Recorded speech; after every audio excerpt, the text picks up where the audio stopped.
variety show paling seru, ragam segmen yang asik, performance musik, dan ngobrol bersama bintang tamu.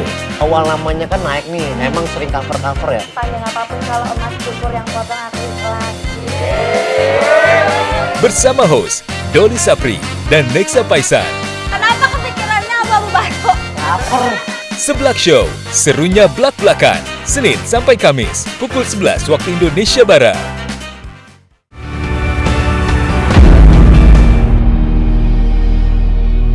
Sosok-sosok inspiratif yang memberikan manfaat bagi masyarakat, serta mengangkat realita kehidupan yang terjadi dari berbagai penjuru tanah air.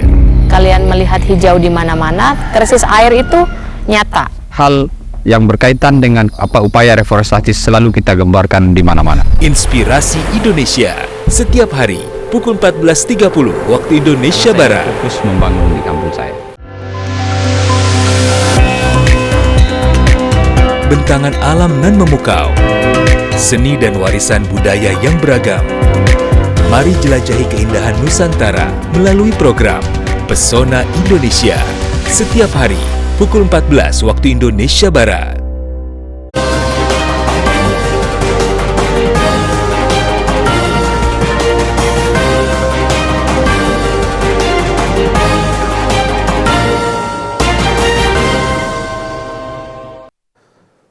Halo, selamat malam pemirsa TVRI dimanapun Anda berada. Mahkamah Konstitusi atau MK menghapus ketentuan ambang batas pencalonan presiden dan juga wakil presiden atau presidensial threshold.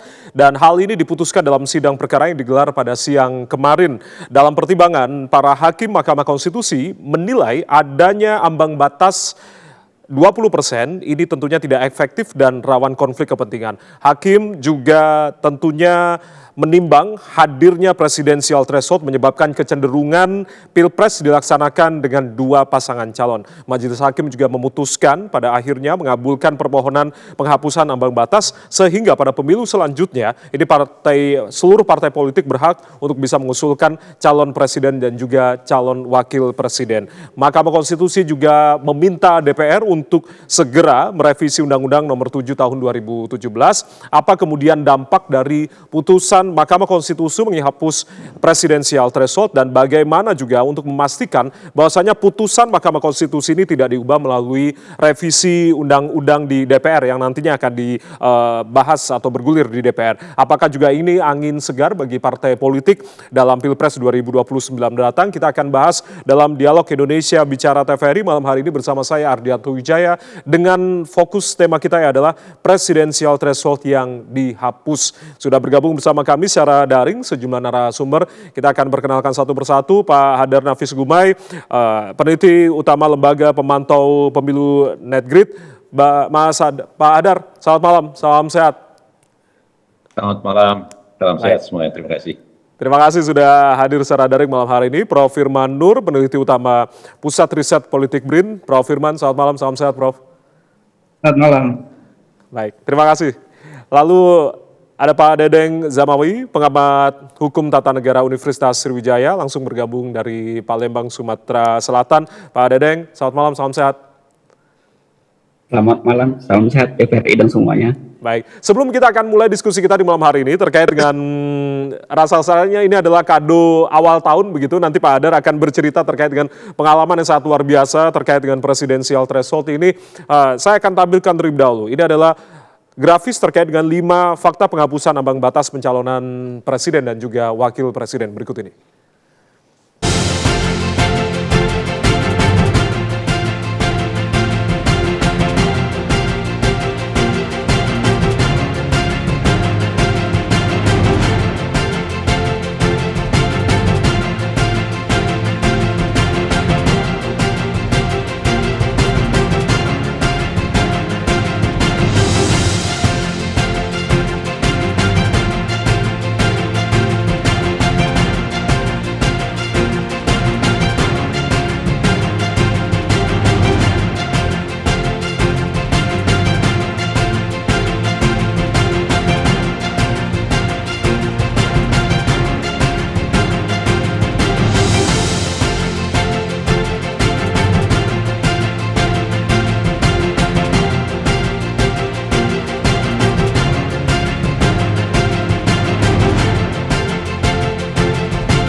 Baik, kita langsung saja. Saya akan langsung tanyakan ke Pak Hadar. Pak Hadar, ini rasa-rasanya sebuah kemenangan ataupun juga perjuangan kolektif begitu dari perkara 62 yang kemudian juga Pak Hadar, Mbak Titi, rekan-rekan yang lain ini punya semangat yang sama dengan rekan-rekan dari UIN Sunan Kalijaga dalam sidang kemarin begitu.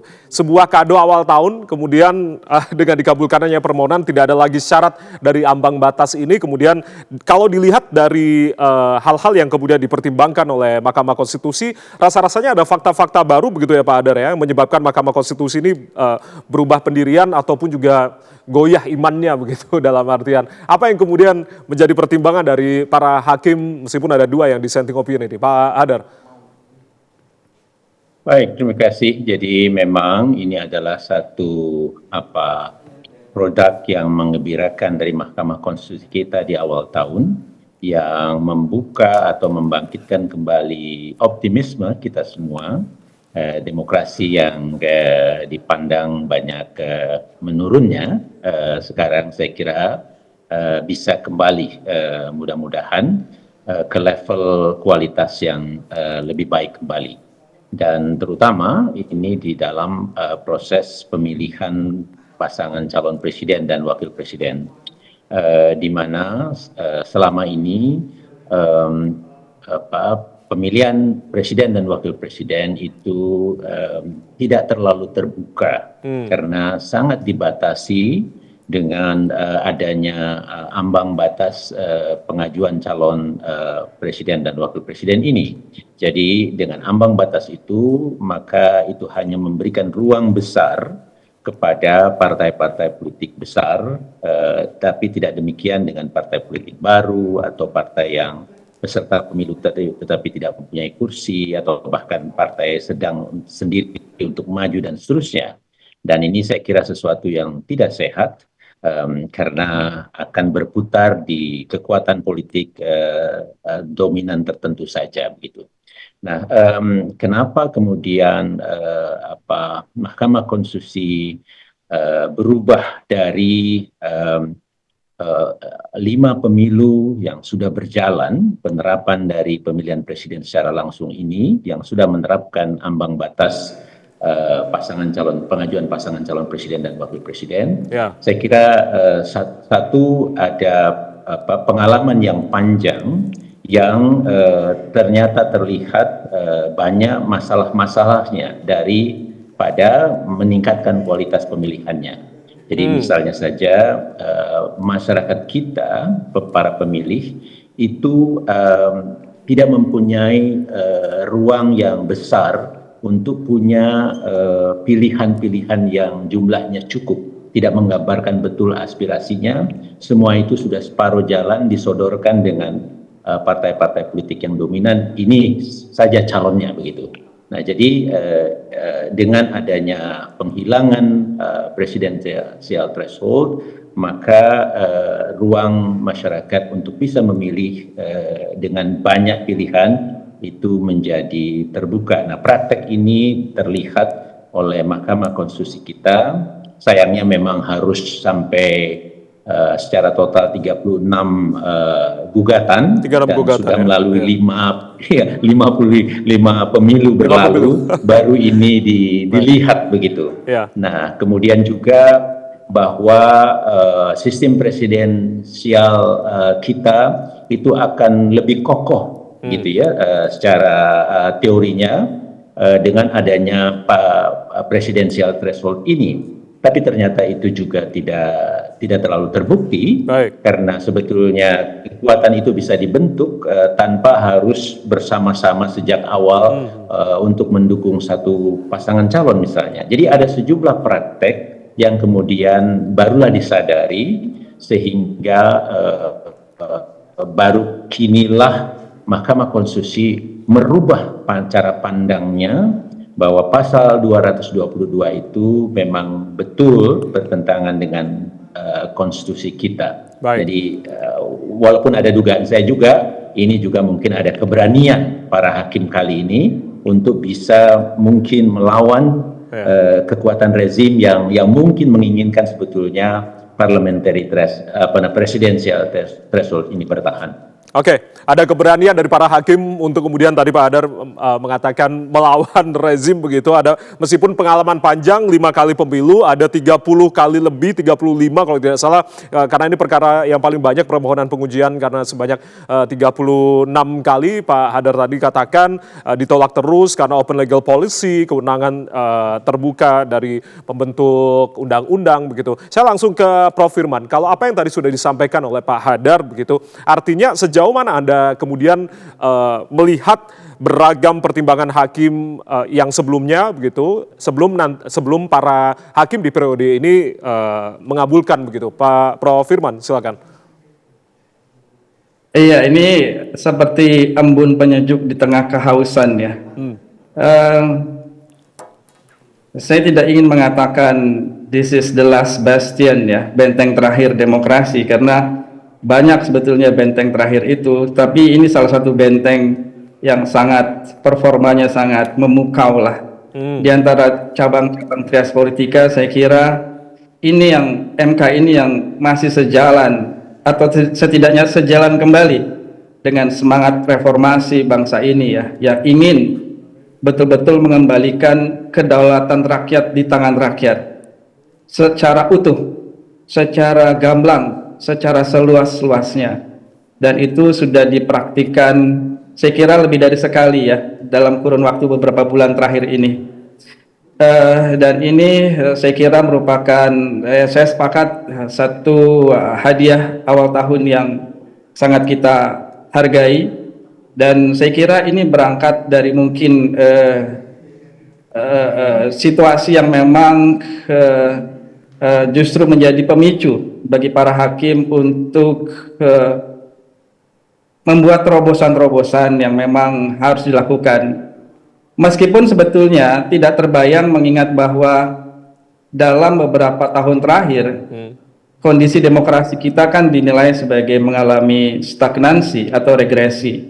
Dan sebelumnya MK itu saya kira bagian dari elemen yang membuat kemudian terjadinya stagnansi demokrasi. Namun saya kira lambat tapi pasti, dan ini diawali dengan desakan juga masyarakat sipil dan juga satu reformasi internal di dalam MK sendiri untuk melakukan pergantian pemain begitu kan, katakanlah demikian ya. Penyegaran dari unsur-unsur hakim yang ada, dan lambat laun ini semakin sejalan dengan kepentingan masyarakat. Dan saya kira memang kalau kita boleh berpikir positif bahwa ini juga berangkat dari karakteristik hakim-hakim yang memang saya kira cukup kritis, karena mungkin juga berangkat dari entitas atau komunitas yang memang kritis, yang objektif, dan memang betul-betul ingin menjunjung tinggi hukum, sehingga memang ada hakim-hakim yang sudah terlihat sebetulnya gejala-gejalanya bahwa mereka akan melindungi prinsip kedaulatan rakyat itu, dan juga menjalankan hakikat MK sebagai bagian dari trias politika yang memperjuangkan kepentingan rakyat, bukan sekedar memperjuangkan kepentingan elit begitu. Nah, mudah-mudahan apa yang sudah dilakukan oleh MK ini bergayung sambut dengan elemen-elemen trias politika yang lain, apakah itu legislatif maupun yudikatif, kita akan tunggu nanti. Mudah-mudahan juga ada sinyal yang positif dari mereka, sehingga apa yang sudah diraih pada hari ini akan bergulir terus dan menjadi pintu masuk bagi hal-hal yang lebih baik. Hal-hal yang lebih baik itu adalah memberikan hal yang lebih baik dalam konteks hak kedaulatan rakyat, di mana rakyat memiliki lebih banyak lagi alternatif pimpinan bagi mereka, pemimpin bangsa. Kemudian juga tidak terus-menerus under representation. Anda bayangkan ada ratusan juta orang tapi hanya diwakili 2 orang. Ini sangat memalukan, karena Timor Leste saja kandidatnya itu di 2022 ada 16 kandidat presiden. Timor Leste. Dan juga di tahun 2017 itu ada 8. Di 2012 mereka punya sekitar 12 kandidat. Kalau Timor Leste saja demikian marak, demikian menghargai perbedaan dan alternatif, apakah Indonesia yang sebetulnya sudah lebih matang dari banyak aspek dan juga dengan penduduk yang jauh lebih besar, malah tertinggal jauh dari sisi kandidat presidennya. Tentu ini sangat perlu kita pikirkan kembali. Oke. Oleh karena itu saya pikir mudah-mudahan ke depan akan ada respon positif dari para pembuat kebijakan sebagai turunan dari kebijakan ini semua. Saya kira demikian. Ya, respon awal dari pemerintah merespon baik, begitu pula dengan Komisi 2 dari DPR RI. Tapi bagaimana kemudian juga kita harus memastikan bahwa putusan MK ini tidak diotak-atik, tidak diubah begitu melalui revisi undang-undang di DPR. Nanti kita harus kawal secara bersama begitu. Saya langsung ke Pak Dedeng. Pak Dedeng, artinya apakah mungkin Anda sudah prediksi dengan keputusan Mahkamah Konstitusi terkait dengan presidensial threshold? Karena memang sebelumnya tadi Pak Hadar katakan ini pengalaman yang panjang, harus melewati 5 kali pemilu, ada sekitar 36 kali permohonan pengujian, begitu ditolak terus karena alasan open legal policy begitu, dan kewenangan juga terbuka bagi pembentuk undang-undang. Apa yang kemudian Anda analisa dari berbagai pertimbangan ataupun juga beragam pertimbangan hakim dalam periode sebelum-sebelumnya ini? Ya baik, saya kira ini memang suatu kejutan dan orang juga terpana karena ini hal yang kira-kira tidak terduga.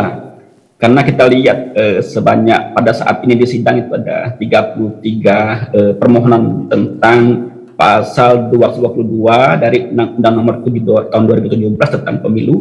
Dan ini kalau kita lihat flashback ke belakang semuanya itu katakanlah hampir ditolak atau tidak diterima. Mahkamah Konstitusi kalau kita lihat dari pertimbangan itu mengacu pada satu legal standing atau kedudukan, itu yang dialaskan oleh Mahkamah Konstitusi. Nah yang kedua kita lihat adalah adanya kerugian konstitusional.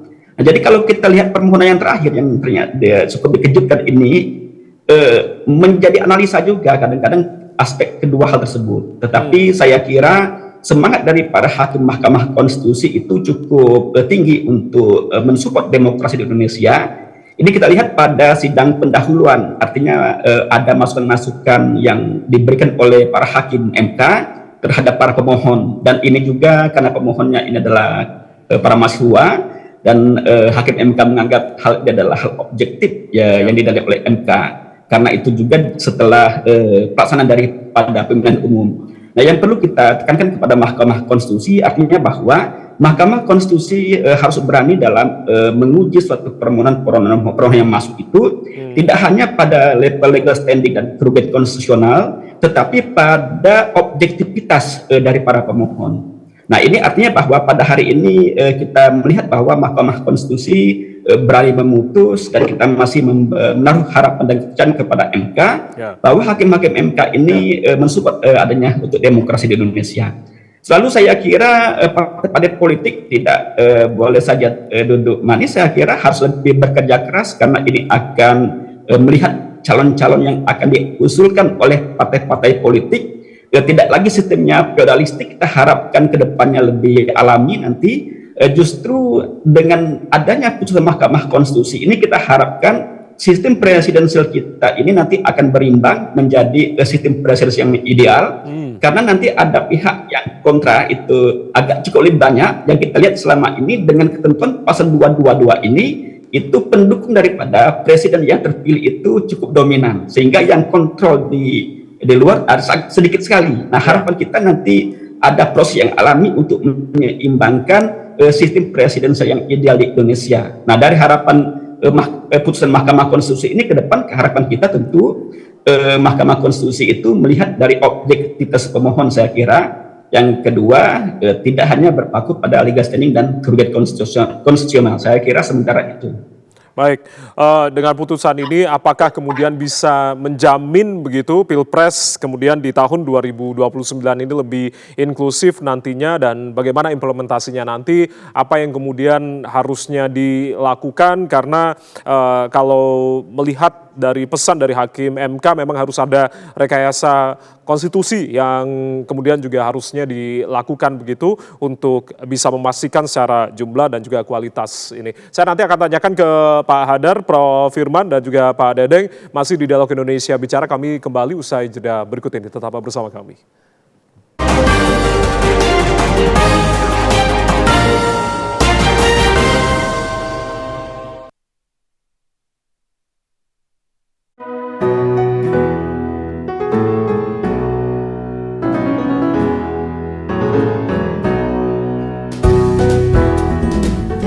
Saya terinspirasi dari banyak kelapa itu saya mulai bisa bagaimana sih bisa saya olah manfaatin dari masyarakat sini. Terus saya ajak bersama-sama bisa mengolah dari kelapa sampai isinya itu kita olah.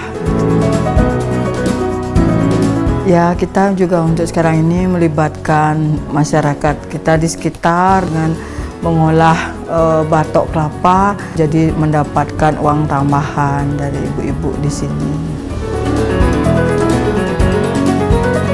Tantangan, cobaan itu saya biasanya pakai itu sebuah pembelajaran bagi saya gitu. Emang sih awalnya saya dulu sedikit agak susah di keuangan karena saya memang modal awal saya dulu juga paling 100.000 usaha ini. Kalau untuk sekarang itu ada untuk ke PCO, ke masas, ke sabun dan beberapa jenis produk lainnya. Tetap fokus, semangat, dan pantang menyerah. Dari tangan-tangan terampil, batok kelapa yang dulu hanya limbah, kini menjadi karya seni yang bernilai. Tidak hanya ramah lingkungan, tetapi juga mendukung kesejahteraan masyarakat.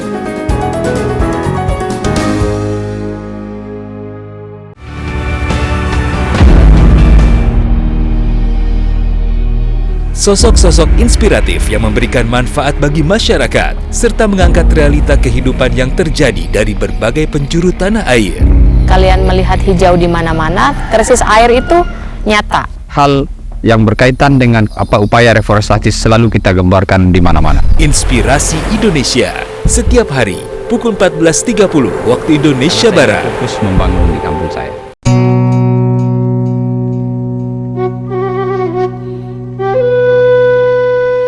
Kapan kamu masuk sekolah lagi? Saya masih harus bantu Aki. Sabar ya, Rip. Ya, Ki. Awas, hati-hati licin. Ayo. Halo. Assalamualaikum. Waalaikumsalam. Pak Kades, ada sembako buat Aki sekeluarga. Silakan. Aki, ini kenapa? Sepertinya sedang tidak sehat. Saya sama suami atas minggu ini begini keadaannya. Atas berobat. Acan, Bu Dokter. Sekarang tidak usah khawatir lagi soal biaya berobat. Semua sudah dijamin oleh pemerintah. Namanya Jamkesmas. Semua biaya gratis. Bukan hanya itu saja, Ki. Untuk kebutuhan sehari-hari, pemerintah punya program KKS atau Kartu Keluarga Sejahtera. Ibu bawakan seragam dan perlengkapan sekolah yang baru. Bantuan pendidikan dari pemerintah atau PIP. Alhamdulillah, kini Alif bisa sekolah lagi. Yeay! Sekarang giliran saya, Pak Kades. Saya dapat apa dong, Pak Kades? Dapat ini aja, Mang Aep. Iya. Ayo, dukung gerakan pengentasan kemiskinan. Tiap warga Indonesia berhak mendapatkan layanan kesehatan yang baik dan bermutu. Dengan pendidikan yang baik, mari ciptakan generasi Indonesia emas.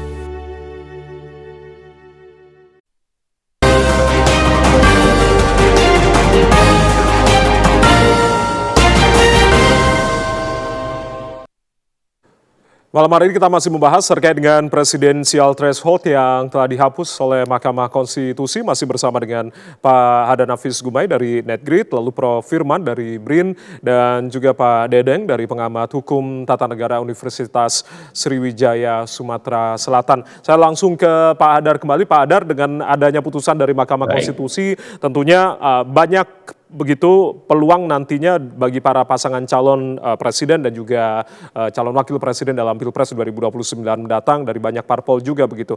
Tapi jangan lupakan juga dari pesan Hakim MK begitu, bahwasanya harus ada rekayasa konstitusi untuk kemudian bisa memastikan secara jumlah dan juga kualitas ini bisa efektif dan juga efisien begitu. Kami sebenarnya juga mencoba untuk mengundang dari Komisi 2 namun berhalangan hadir secara daring malam hari ini begitu. Tapi bicara terkait dengan rekayasa konstitusi ini, seperti apa yang kemudian harusnya dilakukan oleh DPR nanti karena bergulirnya di DPR dan juga pemerintah begitu agar tidak bertentangan dengan konstitusi, Pak Hadar? Ya, saya kira sudah sangat jelas juga kalau kita membaca putusan tersebut, putusan nomor 62 ini, bahwa yang harus dipastikan pelanjut atau pihak yang akan meneruskan legislasinya atau peraturannya itu adalah pembuat undang-undang, DPR bersama pemerintah. Dan di dalam putusan ini sudah juga sangat jelas diberikan semacam patokan yang harus dipegang di dalam membuat undang-undang ini begitu. Nah, yang jelas terlihat bahwa apa yang sudah dinyatakan tidak lagi atau bertentangan dengan konstitusi, ya harus dipastikan itu tetap bertahan. Jadi intinya di dalam konstitusi kan sudah jelas dikatakan bahwa yang mengajukan pasangan calon itu adalah partai politik atau gabungan partai politik peserta pemilu. Jadi itu harus dipastikan tersedia. Karena itulah juga yang menjadi patokan pertama gitu. Nah, bahkan ada patokan yang di poin atau angka 3, itu jangan sampai juga, karena partai politik ini kan masih juga dibuka ruang untuk bisa bergabung satu sama lain. Tapi jangan sampai ada situasi tercipta dominasi seperti selama ini, sehingga pasangan calon itu menjadi ya tetap sedikit, padahal yang ingin dikejar adalah warga kita punya pilihan yang cukup untuk bisa menuangkan aspirasi kita yang begitu beragam ini. Gitu. Nah, oleh karenanya ada istilah rekayasa konstitusional itu yang harus dibuat. Nah, saya kira salah satunya yang sangat mungkin bisa dilakukan adalah memastikan kalau ada partai politik yang bergabung dengan partai politik lain, itu jangan sampai mereka bergabung semua atau sebagian besar. Karena ini akan menciptakan dominasi lagi dan hanya membuat pasangan calon itu menjadi sangat sedikit. Jadi harus dibuat batasan maksimal berapa. Kira-kira itu salah satu ide ya yang terbayang oleh saya saat ini. Yang kedua, kalau memang dikhawatirkan betul, walaupun menurut saya ini juga tidak mungkin itu akan misalnya partainya ada 20 katakanlah. Maka akan ada 20 pasangan calon. Tidak demikian. Ini nanti Prof. Firman mungkin bisa memperkirakan, tapi saya juga menduga tidak demikian gitu. Karena setiap peserta pemilu atau partai politik yang menjadi peserta pemilu itu ingin punya pasangan calon dari partainya, itu bukan hanya sekedar punya, ada fotonya di surat suara, tetapi juga ingin menang. Jadi mereka punya strategi. Kalau mereka sudah melihat tidak akan mampu dilakukan sendiri, tentu mereka akan mencari partai politik yang sesuai gitu. Sudah nature-nya itu nanti akan ada gabungan-gabungan juga gitu. Jadi nggak perlu khawatir juga pasangan calon itu akan katakanlah istilahnya banyak gitu. Nah, jadi saya kira hal-hal seperti inilah yang harus diperhatikan. Jadi partai politik untuk bisa menjadi peserta pemilu itu betul-betul dipastikan pemenuhan syaratnya. Syaratnya udah tidak mudah loh di dalam undang-undang pemilu kita. Jadi jangan sampai penyelenggara pemilu juga nanti misalnya meloloskan begitu saja. Gitu. Jadi sebetulnya sejak awal bisa dipastikan partai-partai politik peserta pemilu itu betul-betul partai politik yang memenuhi syarat. Kemudian yang terakhir mungkin salah satu idenya bisa juga kita mendorong partai-partai politik ini mempunyai betul-betul pasangan calon yang terbaik dari mereka masing-masing. Misalnya dengan punya proses seleksi, konvensi atau apapun namanya dari masing-masing partai politik. Sehingga mereka betul-betul sejak awal dan kemudian membuka prosesnya partisipatif, masyarakat akan tahu siapa pasangan calon dari awal, tidak terkaget seperti selama ini, tahu-tahu tahu-tahu ini pasangan calonnya kenapa bisa ya, kita semua bertanya-tanya menjelang kampanye dimulai gitu. Tetapi dengan model seperti ini kita bisa dorong, dan bagian dari rekayasa konstitusional ini mendorong agar mereka punya mekanisme yang betul-betul bisa mempersiapkan pasangan calonnya itu adalah yang terbaik. Itu antara lain ide-idenya menurut saya sementara ini. Oke, saya langsung tanyakan ke Prof. Firman karena tadi sempat di-mention oleh Pak Hadar begitu terkait dengan angka ideal untuk calon presiden dan juga calon wakil presiden. Kalau melihat negara-negara lain dengan sistem presidensial, tadi Anda juga sempat mencontohkan juga tetangga kita Timor Leste begitu. Ada beberapa hal yang kemudian terkait dengan rekayasa konstitusi yang tadi Pak Hadar katakan terkait dengan batasan maksimal berapa partai politik begitu, lalu juga terkait dengan pemenuhan syarat parpol. Dan jangan lupa paslon yang terbaik yang kemudian nanti akan diajukan. Respon Anda, Prof. Firman, silakan. Ya, saya tidak terlalu mengkhawatirkan kalau masing-masing partai punya kandidat, karena maksimal pun ya 8 sampai 9. Saya kira itu masih make sense untuk ukuran Indonesia yang demikian, size-nya ini luar biasa. Dan kalau rasionalnya ya mungkin ya artinya mau 8 mau 7, saya kira itu bukan suatu hal yang mengkhawatirkan. Rakyat malah lebih bisa menyaksikan kandidat-kandidat terbaik yang mungkin nanti ditawarkan oleh para partai, dan saya kira ini juga bagian dari exercise partai untuk lebih eksis di tengah masyarakat, untuk betul-betul bisa menjadi pusat perhatian dengan kerja-kerja yang baik begitu ya. Mereka harus tunjukkan itu. Dan ya memang dalam waktu singkat atau mungkin pada periode berikutnya mereka harus menata kaderisasi dan rekrutmen untuk calon presiden menjadi lebih sempurna lagi untuk bisa menjemput satu tawaran yang memang sangat menarik bagi mereka begitu ya. Dan saya kira ini wajar kalau memang setiap partai mengimpikan bahwa kader-kadernya atau orang yang dianggap terbaik itu mewakili partainya gitu ya. Jadi saya kira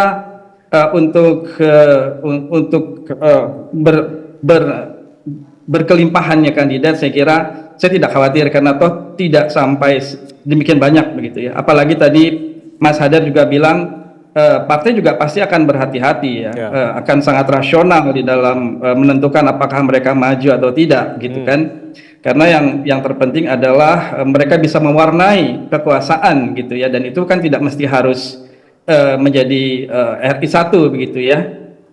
Dan memang tidak mudah untuk bisa menjadi kandidat yang menang, bukan hanya asal hadir begitu ya. Walaupun memang peluang asal hadir pun tidak tertutup kemungkinan, karena ini bagian dari mereka exercising, mereka punya mesin partai begitu kan, untuk juga menunjukkan seberapa populer atau mengetes seberapa populer partai mereka begitu ya. Nah, yang justru saya khawatirkan adalah peluang yang diberikan oleh MK ini tidak dimanfaatkan. Sehingga maksud dari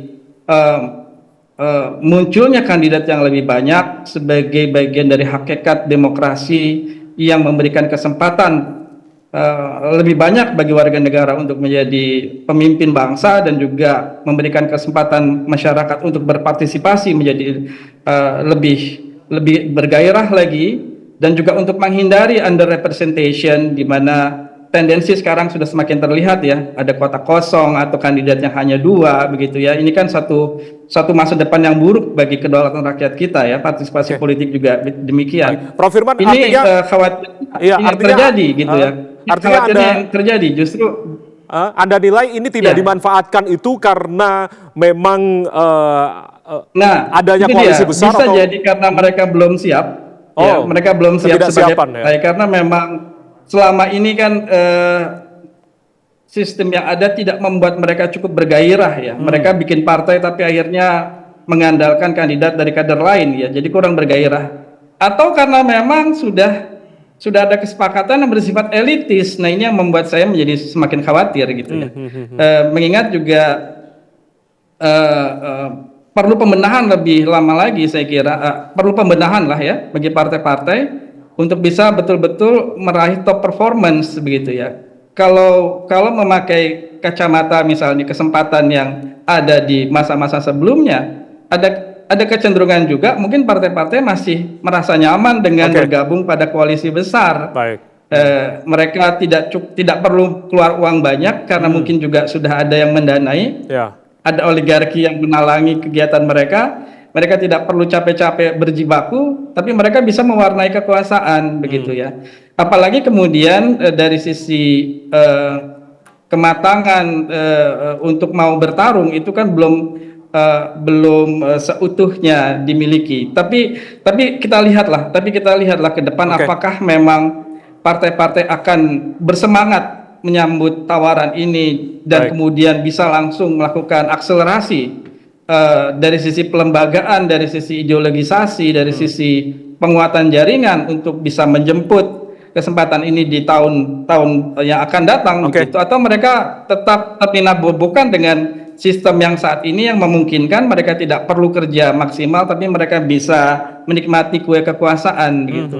Nah, ini yang saya kira perlu kita dorong agar nanti aturan yang ada itu mengencourage partai-partai untuk memang mengambil kesempatan itu dengan sebaik-baiknya. Dan saya kira sudah ada arahan sebetulnya ya dari MK sendiri yang mengatakan bahwa kalau memang tidak ada kandidat ya akan dipertimbangkanlah di masa-masa selanjutnya eksistensi partai itu, gitu. Meskipun ini arahnya juga bisa saja mereka akhirnya hanya bergabung dalam satu koalisi, gitu. Oke, sebelum nanti saya minta tanggapan Pak Dedeng, saya akan minta tanggapan singkat saja dari Pak Hadar, apa yang tadi kemudian Prof. Firman sampaikan. Ini ada kekhawatiran bahwasanya ini jangan-jangan sebuah ketidaksiapan juga dari partai politik untuk kemudian tadi ini ada kaitannya terkait dengan pendanaan segala macam hingga pada akhirnya ya udah kembali lagi di seperti halnya tahun 2024. Bagaimana? Singkat saja Pak Hadar sebelum nanti saya ke Pak Dedeng. Ya, saya kira saya bisa memahami hal tersebut. Karenanya sejak awal ini kan yang mempunyai hak atau punya otoritas untuk mengajukan pasangan calon adalah partai politik peserta pemilu. Maka pastikan betul-betul partai politik itu memenuhi syarat sebagai peserta pemilu. Itu adalah hal pertama yang harus dilakukan. Yang kedua, kita coba lihat poin 4 dari Mahkamah Konstitusi untuk memberikan arahan di dalam membuat undang-undangnya atau perubahan undang-undangnya. Itu ada partai politik atau gabungan partai politik kalau mereka tidak mengajukan pasangan calon atau ikut mengajukan pasangan calon, maka mereka akan dikenakan sanksi. Jadi itu ada patokan sanksi untuk tidak bisa ikut pemilu berikutnya.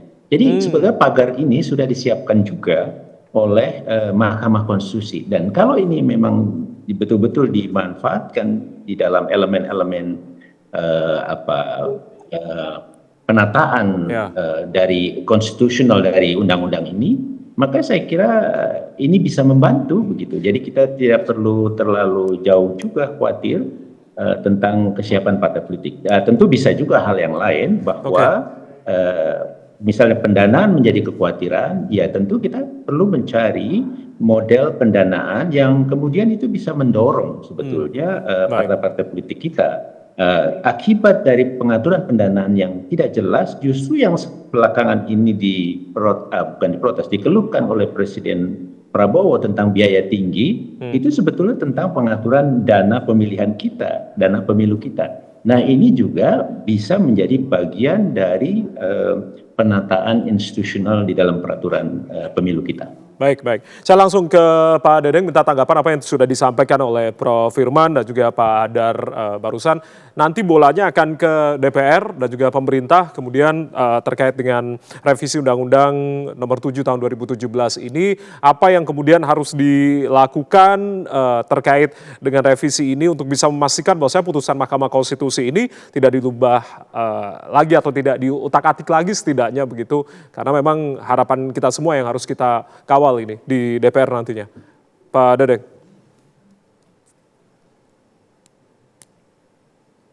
Ya, mohon maaf Pak Dedeng untuk audionya bisa di-unmute. Ya, pertama bahwa Mahkamah Konstitusi sudah mengabulkan permohonan dari pemohon itu secara keseluruhan. Saya kira dengan mengabulkan ketentuan pasal 222 itu di Undang-Undang Nomor 7 Tahun 2017 itu bertentangan dengan Undang-Undang Dasar. Nah, artinya bahwa ini adalah suatu putusan yang kira-kira suatu yang cukup kita apresiasi.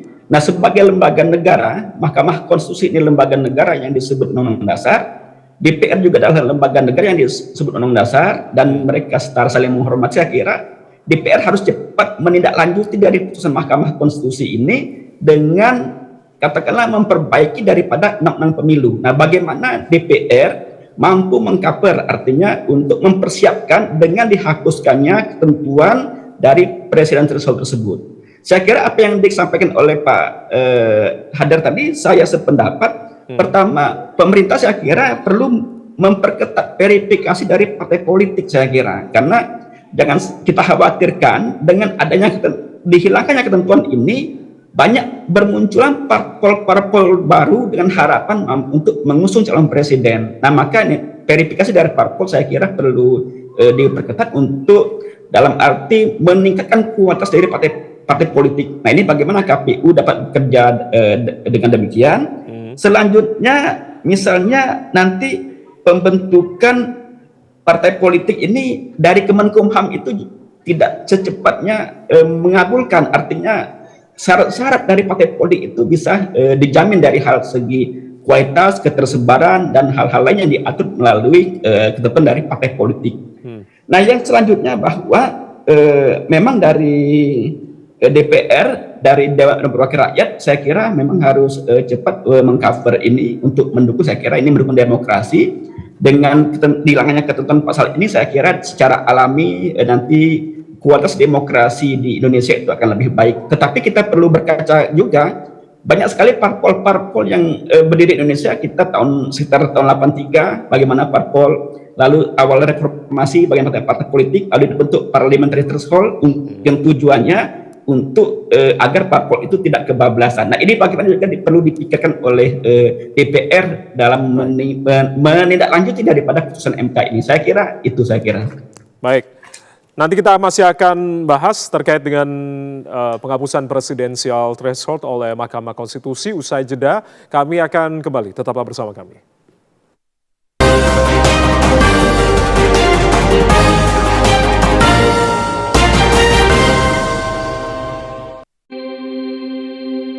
Membahas ragam topik menarik yang mendalam tentang dunia kesehatan. Yang dibicarakan dan orang banyak tahu tuh mengenai pertumbuhannya ya. Karena memang mindset orang Indonesia tuh kan kalau udah kulit coklat udah aman. Bersama para dokter dan bintang tamu yang kompeten di bidangnya. Kalau pH juga iya, tapi dia lebih ke kandungannya itu sih. Halo Dokter, Senin sampai Kamis pukul 9.30 waktu Indonesia Barat.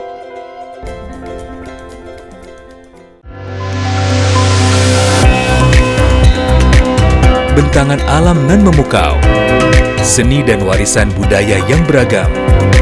Mari jelajahi keindahan Nusantara melalui program Pesona Indonesia setiap hari pukul 14 waktu Indonesia Barat. Variety show paling seru, ragam segmen yang asik, performance musik, dan ngobrol bersama bintang tamu. Awal namanya kan naik nih, emang sering cover-cover ya? Panjang apapun kalau emas cukur yang potong aku ikhlas. Bersama host Doli Sapri dan Nexa Paisan. Kenapa kepikirannya abu-abu batu? Cover. Seblak Show, serunya blak-blakan. Senin sampai Kamis, pukul 11 waktu Indonesia Barat.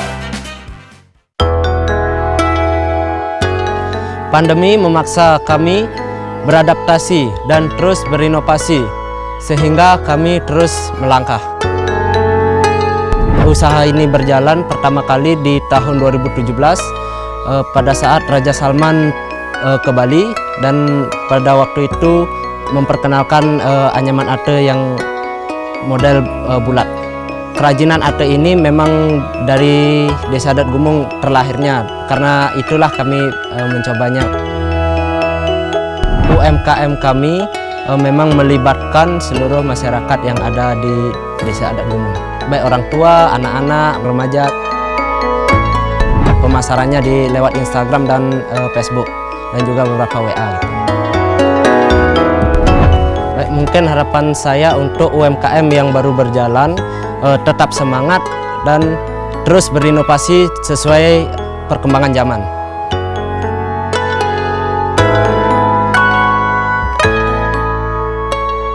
UMKM ini bukan hanya tempat bekerja, ini adalah harapan untuk keluarga kami.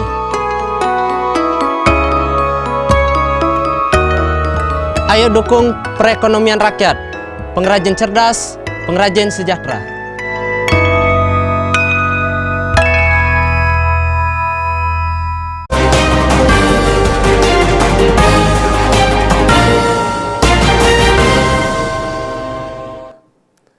Anda masih di Dialog Indonesia Bicara TVRI mengangkat terkait dengan penghapusan ambang batas pencalonan presiden dan juga wakil presiden yang telah dihapus oleh Mahkamah Konstitusi. Saya kembali langsung ke Prof. Firman. Prof. Firman, tentunya apa yang menjadi dampak positif kemudian bagi para pemilih, maksud kami bagi masyarakat begitu sebagai pemilik hak suara terkait dengan penghapusan dari ambang batas pencalonan presiden dan juga wakil presiden ini, Pak Firman. Iya, baik. Sebelumnya ingin saya sampaikan, walaupun saya khawatir tadi, tapi saya juga cukup optimis bahwa ini akan direspon oleh partai-partai dengan baik ya, sehingga mudah-mudahan saja partai-partai ini akan bisa melakukan akselerasi untuk bisa mencalonkan kandidatnya gitu, sehingga tidak terlalu sepi lah pilpres kita ke depan ya. Nah, kembali ke pertanyaan, saya kira ini tentu saja merupakan kado bagi rakyat untuk bisa mendapatkan alternatif kandidat menjadi lebih banyak lagi. Kita bisa lihat misalnya di 2004 misalnya, walaupun waktu itu masih ada presidensial threshold, tapi seluruh putra-putra terbaik bangsa keluar semua menjadi kandidat-kandidat yang menjadi pilihan masyarakat, sehingga saya kira mutunya juga baik ya 2004 itu, karena di sana ada Ibu Mega, ada Pak SBY, kemudian ada Pak Hamzah Has, ada Pak Amin Rais sebagai kandidat-kandidat yang kita tahu adalah yang terbaik di zamannya gitu. Mereka mempunyai kesempatan untuk mengadu nasib untuk bisa memperjuangkan yang terbaik bagi masyarakat. Nah, ke depan saya kira kalau sudah tidak ada lagi halangan presidensial threshold, tentu saja peluang untuk mendapatkan kandidat-kandidat terbaik, mereka yang terbaik di zamannya itu akan punya peluang besar, sehingga peluang untuk mewarnai kehidupan bangsa ini menjadi juga lebih besar. Dan saya kira disitulah letak keuntungan masyarakat, karena kandidatnya tidak terbatas. Jadi lebih proporsional dari jumlah ya, saya katakan lebih proporsional karena Indonesia demikian besar, ada ratusan juta manusia begitu ya, masa hanya 2 atau 3 kandidatnya. Saya kembali lagi, kalau dibandingkan dengan Timor Leste, kita malah kalah set di sini ya. Kemudian juga saya kira dari sisi substansi, di masa yang akan datang tentu akan lebih banyak lagi orang-orang yang punya ide yang brilian, yang punya cita-cita lebih mulia, yang punya kegelisahan lebih dalam, yang juga punya komitmen yang lebih dekat kepada masyarakat, yang mungkin saat ini belum terlalu terlihat ataupun mungkin sudah mulai terlihat, yang mungkin akan diberikan kesempatan oleh partai-partai, apakah itu sebagai kader ataukah sebagai kandidat alternatif yang akan bermunculan. Dan ini saya kira satu kado lagi buat masyarakat karena kandidatnya lebih besar. Nah, ini akhirnya kembali lagi kepada masyarakat, apakah mereka juga bisa menggunakan kesempatan ini untuk memang memilih yang terbaik di antara kandidat-kandidat yang ada itu. Tapi sebagai satu ikhtiar untuk mendapatkan pemimpin yang jauh lebih bermutu, saya kira ini salah satu langkah yang baik gitu. Sebuah langkah yang baik untuk kemudian nanti akan bermunculan para kandidat-kandidat terbaik begitu untuk mencalonkan diri sebagai presiden dan juga wakil presiden. Saya langsung ke Pak Adar. Pak Adar, itu yang kemudian menjadi harapan tadi, pesan optimisme, tapi juga agak ada kekhawatiran. Jangan-jangan juga masyarakat juga ini kemudian yang harus kemudian didorong secara bersama. Jika semangatnya untuk bisa memunculkan para kader-kader terbaik, tapi juga masyarakat juga seharusnya bisa mendukung hal ini. Nah, nanti masih akan bergulir di DPR dan juga pemerintah terkait dengan revisi undang-undangnya begitu. Apa yang kemudian Anda khawatirkan begitu? Kita bicara optimisme, pasti optimis begitu. Dengan putusan ini, apakah juga bisa menjamin Pilpres kita nanti di 2029 ini lebih inklusif setidaknya begitu? Jika dilihat dari kemudian implementasinya nanti seperti apa, Pak Adar? Ya, saya kira saya sangat setuju dan optimisme pun juga saya miliki dan saya berharap masyarakat pun juga demikian gitu. Tetapi memang saya hanya menduga tentu sistem yang dikenakan atau mempunyai ambang batas minimal dalam pencalonan selama ini itu tentu dinikmati atau dirasakan lebih manfaatnya bagi partai politik yang memang punya perolehan suara atau perolehan kursi yang tinggi begitu. Nah sekarang ini menjadi tidak ada. Nah saya menduga sebetulnya ya tidak, karena selama ini dinikmati, tidak semuanya juga saya perkirakan ya, tidak semuanya juga menyambut ini dengan gembira. Nah, jadi saya agak khawatir juga karena untuk prakteknya nanti ke depan perlu ada landasan hukum di level undang-undang. Nah, saya agak khawatir juga nanti akan ada upaya-upaya yang mendistorsi ini gitu, apa yang sudah menjadi putusan Mahkamah Konstitusi. Nah, itu ada kekhawatiran. Tapi mudah-mudahan ini hanya berhenti di kekhawatiran saja, tetapi dalam prakteknya pembuat undang-undang kita baik dari sisi DPR maupun pemerintah betul-betul akan memperhatikan dan mengikuti putusan Mahkamah Konstitusi ini. Nah, yang kedua, saya kira untuk bisa memastikan hal tersebut, dan ini juga sudah tertuang sebetulnya di dalam poin terakhir, poin kelima di dalam putusan Mahkamah Konstitusi ini, yaitu proses untuk membuat rekayasa konstitusional dalam bentuk undang-undang atau perubahan undang-undang ini, itu haruslah melalui proses yang partisipatif dan yang bermakna atau meaningful participation, dan itu perlu pelibatan dan semua pihak yang memang terkait dengan pembuatan undang-undang ini. Jadi bahkan disebutkan juga tidak hanya oleh partai politik yang ada di DPR, tetapi juga yang di luar DPR, katakanlah ikut pemilu tetapi tidak berhasil punya kursi di DPR misalnya. Jadi itu betul-betul inklusif. Demikian juga elemen lain seperti bukan hanya elemen yang terkait dengan partai politik atau pemerintah, tetapi juga elemen masyarakat sipil, media, di akademisi dan kelompok-kelompok masyarakat sipil yang selama ini memang punya concern yang cukup tinggi dan punya pengetahuan yang cukup untuk bisa ikut di dalam proses ini.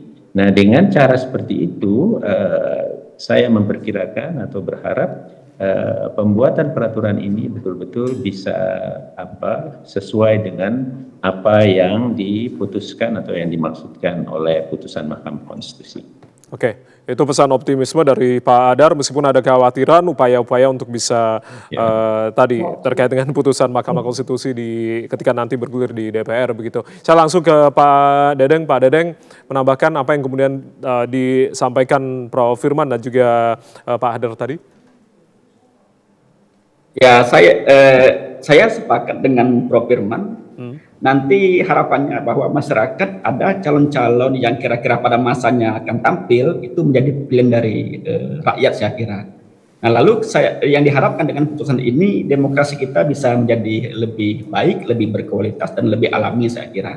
Nah, harapan kita juga dengan sistem presidensial yang baik tadi, ada keberimbangan antara yang terpilih dengan nanti yang kontra, saya kira harapan kita juga demikian. Tapi saya kira ada juga catatan. Jangan sampai nanti orang lalu berbondong-bondong ingin buat parpol dengan harapan tujuan nanti jadi calon presiden. Nah, ini juga yang perlu menjadi catatan dari pihak legislatif dalam menyusun perangkat undang-undang mengantisipasi dari putusan MK ini. Saya kira juga putusan ini juga bisa dengan realnya yang ada. Jadi pihak-pihak yang kira-kira kontra itu bisa memahami bahwa ini putusan yang cukup baik saya kira, karena ketentuan pasal 22 itu dihapuskan oleh MK secara penuh saya kira. Itu. Baik.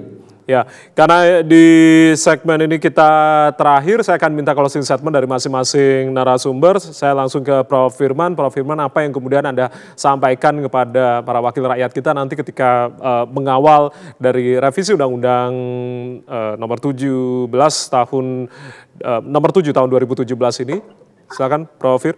Ya, saya kira wakil rakyat kita harus menyadari bahwa keputusan MK ini sudah sangat sejalan dengan spirit reformasi yang pada dasarnya ingin mengembalikan Republik ini sebagai sebuah negara demokratis yang memberikan kesempatan yang seluas-luasnya bagi masyarakat untuk mendapatkan alternatif pimpinan begitu ya. Selain itu juga saya kira itu akan kembali ke Anda juga sebagai orang partai bahwa ini loh kesempatan bagi partai Anda untuk lebih bisa berkiprah lagi di dalam mengelola negara ini, tidak hanya menjadi sebagai katakanlah mendompleng sosok tertentu atau partai tertentu, tapi Anda bisa langsung in charge di dalam mengatur, mengelola dan menentukan nasib bangsa ini menjadi lebih baik di masa-masa yang akan datang.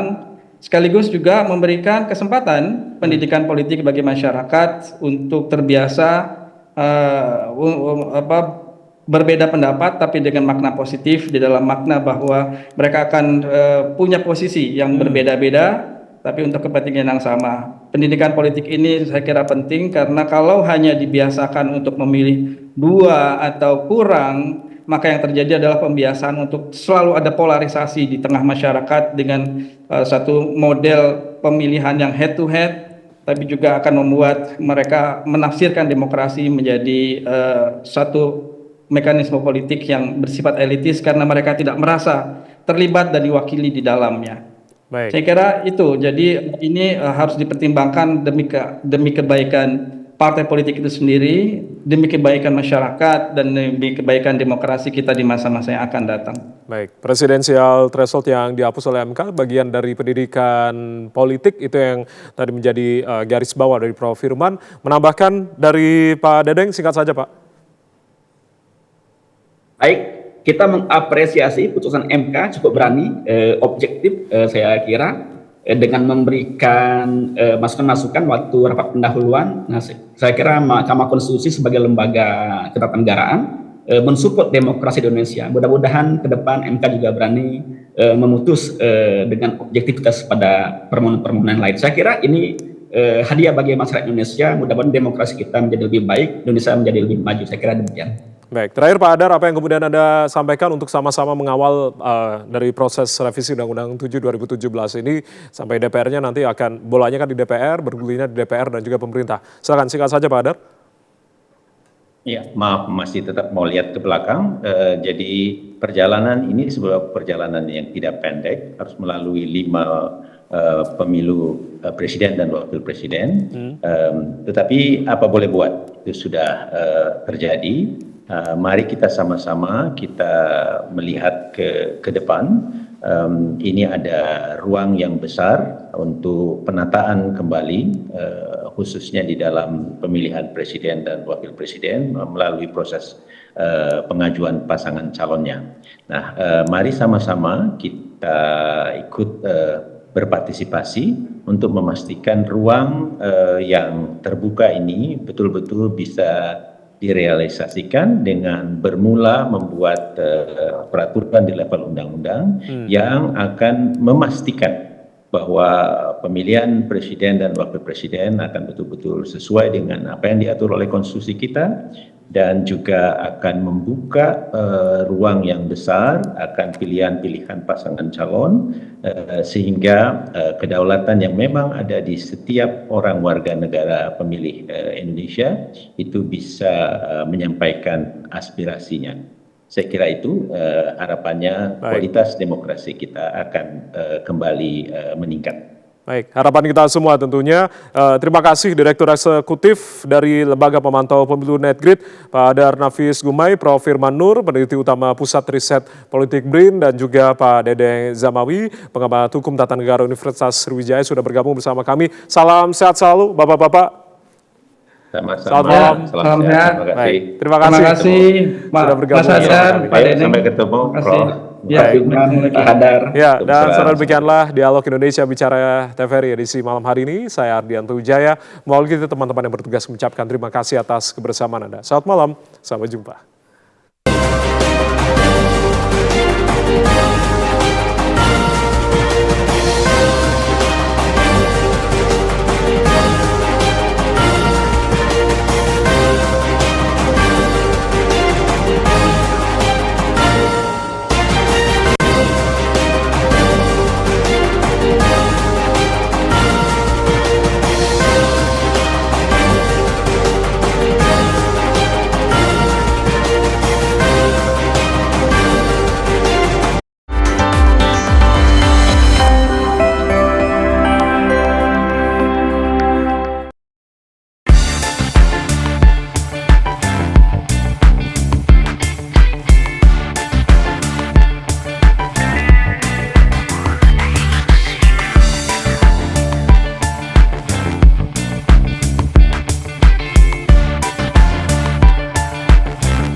Kabinet Merah Putih adalah kabinet pemerintahan Indonesia di bawah pimpinan Presiden Prabowo Subianto dan Wakil Presiden Gibran Rakabuming Raka.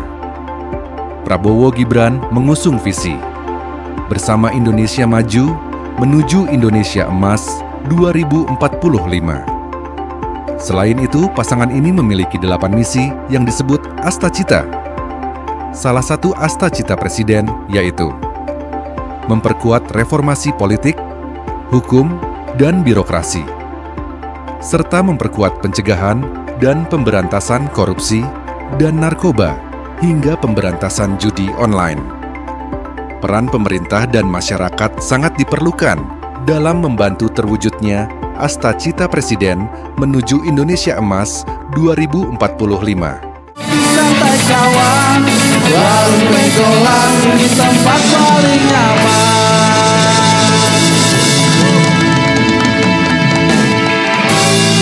Assalamualaikum warahmatullahi wabarakatuh. Waalaikumsalam warahmatullahi wabarakatuh.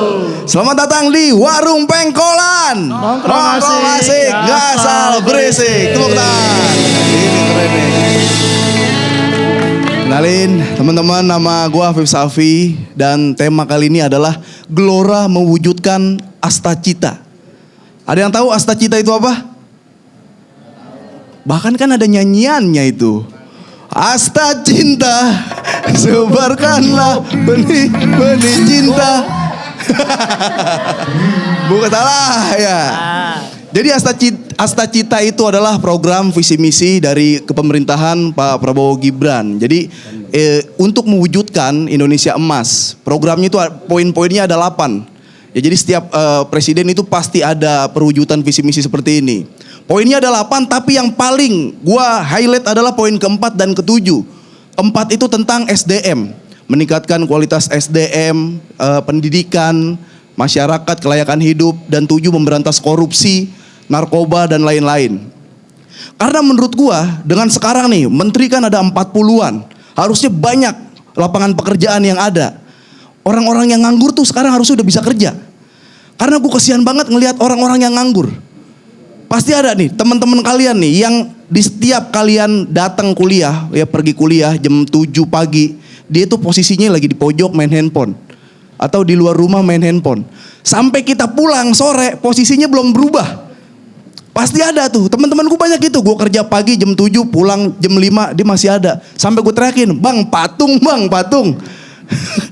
Ada kayak gitu. Ada kan lu? Ada kayak gitu. Apalagi ada undang-undang tuh di pasal 34 ayat 1 tentang fakir miskin dan rakyat miskin dipelihara oleh negara. Ini dipelihara, maksud gue dibenerin apa dibudidayakan? Maksud gue ya, makin banyak kayak gitu kan. Layak hidup, masalah kelayakan hidup lah. Nih gue kasih tahu di Tanah Abang, kalian tahu Tanah Abang ya. Ada orang yang tinggalnya di atas pipa PDAM. Jadi ada kali, ya kali Ciliwung. Ini ada pipa PDAM nyebrang, di bawahnya ada rumah. Cuman pakai papan doang. Kan nggak terlalu layak buat hidup.